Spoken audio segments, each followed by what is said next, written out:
কোনো প্রশ্নই ওঠে না দল ছেড়ে কোথাও যাওয়ার। জাতীয় নির্বাচনে কি কোনো নারী প্রার্থী ওনাদের আছে? যদি কৃষ্ণ নন্দীকে না দেওয়া হতো তাহলে আপনাকে এই কোশ্চেনটা আবার এখন করতো। আপনারা আশা করি এই ব্যাপারে কোনো চমক দেখতে পাবেন ইনশাআল্লাহ। ব্যারিস্টার রুবিন ফারহান, আপনার কাছে জানতে চাচ্ছিলাম আপনি যেহেতু এখনো বিএনপি থেকে নমিনেশন কনফার্ম হয়নি, আপনি জামাত বা এনসিপিতে যাবেন কিনা, তারা সবার জন্য তাদের দ্বার উন্মুক্ত রেখেছে। এই প্রশ্নের উত্তর আমি আগেও পরিষ্কারভাবে দিয়েছি, কোনো প্রশ্নই ওঠে না দল ছেড়ে কোথাও যাওয়ার। তবে জামাতের কাছে দেয়নি, কিন্তু দল ওখানে ফাঁকা রেখেছে। এমন না যে দল অন্য কাউকে নমিনেশন দিয়েছে, আমার আসনটা ফাঁকা আছে। জোটের সঙ্গে আলোচনা জন্যই আসনটি ফাঁকা রাখা হয়েছে। কিন্তু জামাতের কাছে আমার একটা প্রশ্ন আছে, যদি শেষ পর্যন্ত না দেয়, যদি শেষ পর্যন্ত না দেয় তখন আমার এলাকার মানুষ যে সিদ্ধান্ত নেবে আমি সেটাই করব। আমি একজন ব্যক্তি রুমিন ফারহানা কি করলাম দ্যাট ডাজন্ট ম্যাটার। তবে এইটা আপনারা খুব শিওর থাকেন, বিএনপি ছেড়ে আমি অন্য কোনো দলে যাব না, কোনো প্রশ্নই ওঠে না।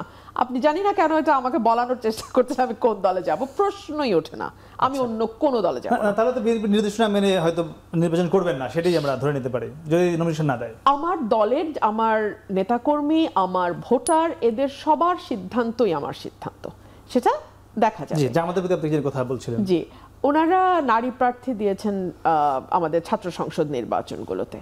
জাতীয় নির্বাচনে কি কোনো নারী প্রার্থী ওনাদের আছে? বিকজ ওনারা ডাইভার্সিটির কথা বলছেন, ওনারা ইনক্লুশনের কথা বলছেন। আমার সেই প্রশ্ন থেকে যদি আপনারা কোনোভাবে জামাতে যেতে চায়, জামাত তাকে নেবে কিনা? নারী প্রার্থী আপনাদের এখন একজনের ঘোষণা হয়নি, এটি কিন্তু প্রশ্ন। আমি আপনার আগের কোশ্চেনটা দিয়ে একটু শুরু করি। সেটা হচ্ছে কৃষ্ণ নন্দী একজন ইয়াকে দেওয়া হয়েছে খুলনাতে। দেখেন, এই কোশ্চেনটা কিন্তু আপা করতো। যদি কৃষ্ণ নন্দীকে না দেওয়া হতো তাহলে আপা কিন্তু এই কোশ্চেনটা আবার এখন করতো যে ইনক্লুসিভনেসটা জামাতের মধ্যে, জামাত রিজিট একটা অর্গানাইজেশন, তার মধ্যে নারী নাই, তার মধ্যে ভিন্ন ধর্মবিলের নেই, এই কথাগুলো কিন্তু আমাদের শুনে আসতে হয়েছে। আর তার চেয়ে বড় কথা হচ্ছে যে একজন ব্যক্তি ইসলাম প্রতিষ্ঠা না প্রতিষ্ঠা করার প্রসঙ্গ না, সেও তো একটা ধর্মে বিশ্বাস করে এবং সে কিন্তু তার বক্তৃতায় বলেছে জামাত ইসলামী যে আল্লাহর আইনের কথা বলে, সত্যকে শাসনের কথা বলে, আমি সেই বিশ্বাস এবং সেই দৃষ্টিভঙ্গি নিয়েই জামাতের সাথে যুক্ত হয়েছি। আমি তারা যে আইডিওলজি ফলো করে আমি সেই আইডিওলজিটাকেই এক্সিকিউশন করব। তো এটা তো আমরা মত পছন্দ করি না, সে এটা পছন্দ করবে। আমরা সুদ পছন্দ করি না, ঘুষ পছন্দ করি না, ধর্ষণ পছন্দ করি, চাঁদাবাজি পছন্দ করি না, সেটা এক্সিকিউট করবে আমাদের সাথে। এটা তো যে কেউ করতে পারে।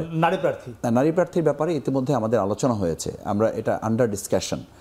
আমাদের আমিরে জামাত এটা খুব শর্ট টাইমের মধ্যে আপনারা আশা করি এই ব্যাপারে কোনো চমক দেখতে পাবেন ইনশাআল্লাহ। এবং সেই প্রসঙ্গে আপাদের মতো আরও যারা আমাদের আপা আছেন, তারা আমাদের এই আন্দোলন বা আমাদের সংগঠনের মানে বিশ্বাস, চিন্তা, দৃষ্টিভঙ্গি, পরিকল্পনা যেগুলো আছে সেগুলোকে ধারণ করে যদি কেউ এখানে কাজ করতে যায়, দেখেন আমাদের ঢাকা ইউনিভার্সিটি, রাজশাহী ইউনিভার্সিটি সব জায়গাতেই আমরা কিন্তু ইনক্লুসিভনেসটাকে আমরা প্রায়োরিটি দিয়েছি, যে আমরা সবাই মিলে সেখানে ডাইভার্সিটির কোনো সুযোগ রাখা হয়নি।